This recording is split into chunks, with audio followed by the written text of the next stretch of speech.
Hello, and thank you for tuning in to the Delco Real Agent. I'm your host, Shannon.diiorio, full-time real estate broker in Pennsylvania and Delaware.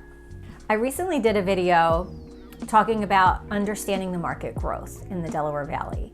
And I talked about how the market in this specific area, Chester County, Delaware County, Newcastle County, we are still seeing a lot of growth in terms of price increases year over year. So the market in this area might be unique in comparison to areas across the country, but we're still seeing a lot of growth.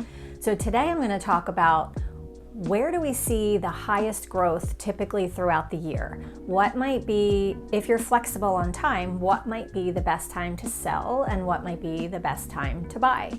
Honestly, when you're in a high growth area, there's no bad time. It just depends on your personal needs, right? But like I said, if you've got the time, I'm going to share with you the best time to do that. And I'm also going to share with you, when I mentioned in that last video on understanding market growth, I talked about meeting with an agent that understands the local market and having them look up some data for you to really show you what the market is doing. So you can determine how to competitively price your property, or if you're looking to purchase, how can you strategically submit your offer. Right? So historically speaking, in the Delaware Valley area, when I see the most buyers out and about, the highest number of properties going under contract is typically in March and April. That's when the buyers are out looking. Buyers are ready. We're through the holidays, we're through the new year, we're done with all of that, and buyers are looking, right? They want to move in the spring or the early summer. If they've got kids that need to change school districts, they want to be able to move during the summer months, right? So they're out looking now. But when do we see the most listings come on the market? That tends to be April, May, June. So the buyers are definitely ahead of the sellers. So if you're in a position, if you're thinking about selling your property in the spring and you're in the position to put it on the market early in March, I mean, we're already into mid-March, right? So if you're thinking about doing it, now is probably the best time. That doesn't mean May is bad time, but you're going to be able to take advantage of the least amount of competition if you list it in March or in early April. And like I said, the buyers are out there looking. They're out now competing over properties. As we get further into spring, we will see a lot more properties on the market. So buyers are going to have more to choose from. So if you're looking to purchase and you have the time, you might want to wait until we get a little bit further into spring. Or you can look now, but know that we're going to see a lot more properties hitting the market in the next couple of months, historically speaking. And just knowing from my own experience, I know that there's a lot of listings that they're prepping their house. So, and that's the main reason that sellers are a little bit behind the buyers.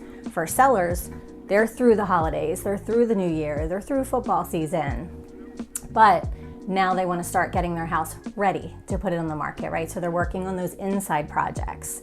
As the weather gets a little bit nicer, they're going to want to work on the outside projects and get the house really ready, get that curb appeal going. So a lot of times sellers think that it's not a good time to sell because everything is still dead. They don't have any grass. It's starting to look muddy. But that's just not necessarily the case, right? We know the buyers are out there looking. Never a bad time to sell when you're in a thriving market, but best time, early spring. And for buyers, really any time through the spring into early summer. All right, so next I'm going to share with you what are some of those statistics that I look at and share with my buyers to show them what the market is doing when they're looking to make an offer on a property. And then on the flip side of that, when I'm talking to someone about listing their property and how we want to price it and what we can expect in terms of interest and offers. So one of the most important statistics that I research and share with my clients as we're preparing to put their home on the market or as we're preparing to make an offer on a property is the absorption rate. And that's also called the month's supply of inventory. So why is that important? So basically, the month's supply of inventory takes into account how many properties in a given neighborhood price range or type of home, whatever we're determining that market to be, how many of those properties are currently on the market and how many have been selling per month in the last 3 months or 6 months, depending on the market. That kind of determines how far back in time we go. But we look at how many on average are selling per month, and then we figure out, okay, if nothing new came on the market, how long would it take to sell the current inventory? So if I take a town like Glen Mills, and I'm going to use Concord Township specifically, just picking a random area. It's not one of the hottest towns in the area right now, and it's also not one of the coolest towns in the area right now. It's kind of in the middle.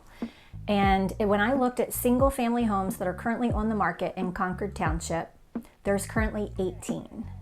And then I did the same search. So I said single family homes in Concord Township, how many of them have closed in the last 90 days or are under contract, meaning they've already accepted an offer, they just haven't yet gone to closing. And there were 40 of them. So if I divide 40, I decided I wanted to go back 90 days. So that's how I did the search, 90 days back, 40 single family homes, divide that by 3 months, right? So that was about 13 houses per month. So in Concord Township, approximately 13 single family homes have been selling per month. And we currently have 18 of them on the market. So that means there's only about a month and a half worth of inventory on the market in Concord Township right now. And generally we say anywhere from 0 to 4 months, that's gonna be a seller's market. If it's 6 months or greater, that's definitely by far a buyer's market. 4 to 6 months is a little bit more balanced. Now we've been in this area, we've been in a seller's market, quote unquote seller's market, so falling within that 0 to 4 months worth of inventory for a long time now.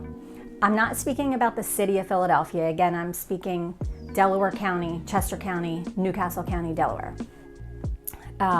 So we've been in that seller's market for quite a long time now, but looking at Concord Township, that's super helpful to show either to a seller to say, hey, the inventory is really low right now.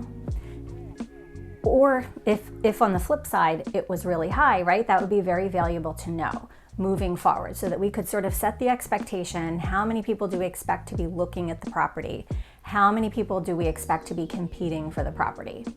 And then also for a buyer looking in that area, it's very helpful to know how competitive they're going to have to be, right? So that they can really set that expectation up front. And then I'm also going to look at, are the homes selling for less than asking, or are they selling at asking, or are they typically selling over asking, right? So if I have a buyer who's approved for up to $600,000, and that's really their max, and we know that the homes are generally selling over asking, then we should probably set our sights a little below 600, right? To give them room to jump up. Every situation's different, but just to kind of set that expectation going in.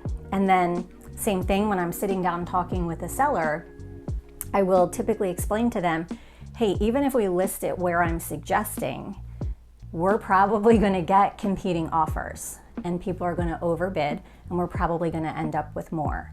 But what happens if we list too high? Buyers are going to think it's priced too high. And you know what they're going to do? They're not going to want to come in and bid low because they know that homes are selling over asking. So they're going to wait. They're going to wait and see if we come down on price. And that's just going to hurt the seller in the long run if they price it higher and then have to decrease the price over time. And buyers are sort of sitting on the sidelines waiting, because then it's going to be, how come it's been on the market so long, right? So speaking of days on the market, that's the third major statistic that I'm going to look at, is how long are properties sitting on the market. Is the average days on market 40 days or is it 7 days, right? So that town to town in this area, it can really vary, but these are all really helpful statistics to help buyers and sellers understand what the market is doing right now and how they can best prepare themselves and take full advantage of the market. So I'm always happy to sit down and talk with you about timing, or talk with you about strategy or options, or if I think that there's any improvements you should make to your house before listing it or selling it. So anything you're looking for real estate related, feel free to reach out. My contact information is below, and I thank you so much for tuning in. If you have questions, feel free to ask away and I will answer. Thanks so much.